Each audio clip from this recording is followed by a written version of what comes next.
আসসালামু আলাইকুম। আমাদের কৃষি কালচার দেখতে স্বাগত জানাই। আরেকটি নতুন ভিডিও নিয়ে দর্শকদের সামনে হাজির হলাম। উদ্দেশ্য শোল মাছের যে রেণুপোনা আছে সেগুলোকে খুঁজে বের করা এবং তাদেরকে খাওয়ানো। পুরো পুকুরটা চক্কর দিতে হবে শোল মাছের রেণুপোনা খুঁজে বের করতে হলে। ওরা আকারে এতই ছোট যে ওদেরকে খুঁজে পাওয়াই কঠিন। ওদেরকে এখানে দেখতেই পাচ্ছি না। কালকে ওদের জন্য এই কচুরিপানাগুলো দূরের পুকুর থেকে এনে এখানে ভাসিয়ে রেখেছি। শুনেছি রেণুপোনা নাকি কচুরিপানার ভিতর থাকতে পছন্দ করে।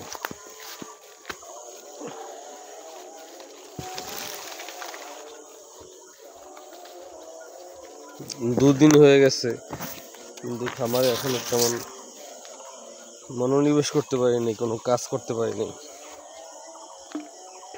আজকে আবার কোরবানির দিন, একটু পরে যেতে হবে নামাজ পড়তে।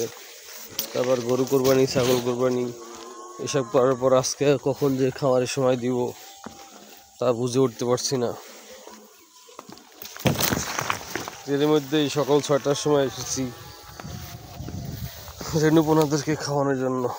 ওদেরকে খুঁজে বের করে এই ফেটানো ডিমটা দিয়েই নামাজের জন্য মসজিদের পানে এগিয়ে যাব।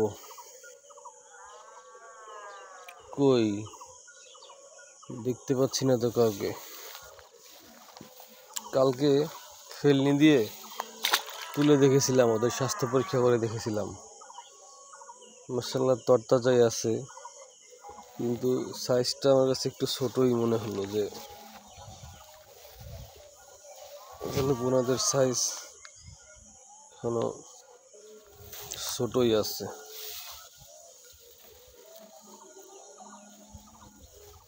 এই একটা ঝামেলা যে রেণুপোনাদেরকে খুঁজে বের করা।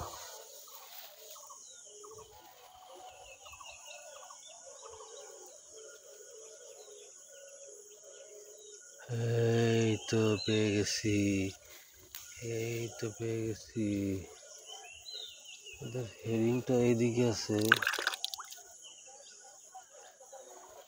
পেয়ে গেছি, ক্যামেরায় দেখতে পাচ্ছি কিনা জানি না, কিন্তু আমি চোখে দেখেছি ওদের অবস্থান। ওরা এখানে আছে,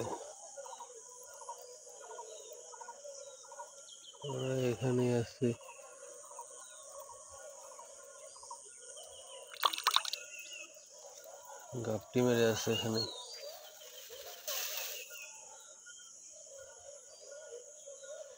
এই যে ওদের ফেরি, ওরা একমুখী সবসময় যাত্রা করে, সব ঝাঁক বেঁধে একদিকেই যাত্রা করে।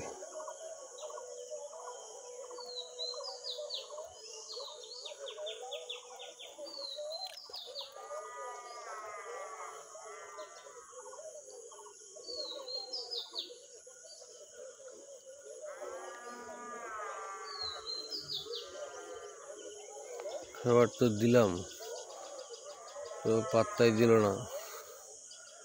খাওয়া তো দূরে থাক,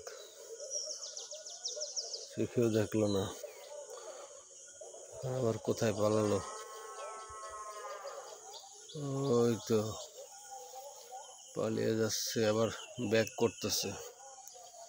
একটু খেয়াল করে দেখি যে আসলে মাছে খায় কিনা, ডিমের সাদা অংশ খায় কিনা।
যাক, আজকে দিনের প্রথম খাবার দিয়েছি ওদের, খাবে কিনা জানি না, কিন্তু চেষ্টা আমি করেছি।